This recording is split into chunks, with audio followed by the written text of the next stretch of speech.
മറ്റൊരു റാഗിംഗ് വാർത്തയിലേക്കാണ്. കോട്ടയത്തും കോഴിക്കോടും +1 വിദ്യാർത്ഥികൾക്ക് സീനിയർ വിദ്യാർത്ഥികളുടെ റാഗിംഗ് എന്ന പരാതി. മർദ്ദനമേറ്റ വിദ്യാർത്ഥികൾ ആശുപത്രിയിൽ ചികിത്സ തേടി.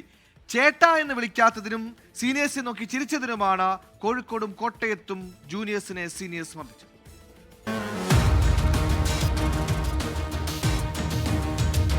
കോട്ടയം കളത്തിപ്പടി ഗിരിദീപ ബദനി സ്കൂളിലും Kozhikode Naduvannur government higher secondary സ്കൂളിലുമാണ് വിദ്യാർത്ഥികൾക്ക് മർദ്ദനമേറ്റത്.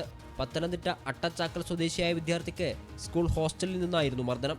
മർദ്ദനത്തിൽ മൂക്കിന്റെ പാലം പൊട്ടിയ കുട്ടിയെ ആശുപത്രിയിൽ കൊണ്ടുപോയില്ലെന്നും വിവരം മറച്ചുവെച്ചുവെന്നും ആരോപണമുണ്ട്. മർദ്ദന വിവരം അറിഞ്ഞ ഉടനെ ആരോപണ വിധേയനായ വിദ്യാർത്ഥിയെ സസ്പെൻഡ് ചെയ്തുവെന്ന് പ്രിൻസിപ്പൽ അറിയിച്ചു. ഇന്നലെ ഉച്ചയ്ക്കാണ് നടുവണ്ണൂർ സ്കൂളിലെ +1 വിദ്യാർത്ഥികളെ സീനിയേഴ്സ് മർദ്ദിച്ചത്. കാവുന്തറ കായണ്ണ സ്വദേശികൾക്കാണ് പരിക്കേറ്റത്. ഒരാളുടെ കണ്ണിനും മറ്റേയാളുടെ പുറത്തും മർദ്ദനമേറ്റു. സംഭവത്തിൽ ബാലുശ്ശേരി സ്റ്റേഷനിൽ പരാതി നൽകിയെന്ന് സ്കൂൾ പ്രിൻസിപ്പൽ ഇ.കെ. ഷാമിനി അറിയിച്ചു. +2 വിദ്യാർത്ഥികളുടെ മുന്നിൽ ചിരിച്ചതിനാലാണ് മർദ്ദിച്ചതെന്നും സ്കൂൾ തുറന്ന നാൾ മുതൽ റാഗിംഗ് ഉണ്ടായിരുന്നെന്നും മർദ്ദനമേറ്റ ഒരു കുട്ടിയുടെ അമ്മ പറഞ്ഞു. സ്കൂൾ ഉച്ചഭക്ഷണ സമയത്ത് പുറത്തു പോയി വരുമ്പം വേറൊരു കുട്ടീനെ വിട്ടിട്ട് +2കാർ ഇവനെ വിളിപ്പിച്ചതാണ്.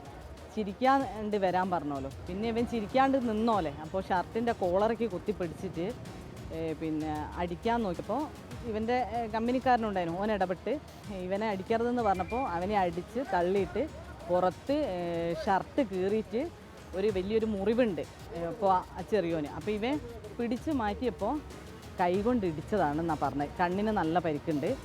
ഇരു കേസുകളിലും ചൈൽഡ് വെൽഫെയർ കമ്മിറ്റിയുടെ റിപ്പോർട്ട് വന്നതിനു ശേഷം നടപടി ഉണ്ടാകുമെന്ന് പോലീസ് അറിയിച്ചു. Kasaragod Madikke government higher secondary സ്കൂളിലെ റാഗിംഗ് പരാതിയിൽ 15 +2 വിദ്യാർത്ഥികൾക്കെതിരെ കേസെടുത്തു. 24 കോഴിക്കോട്.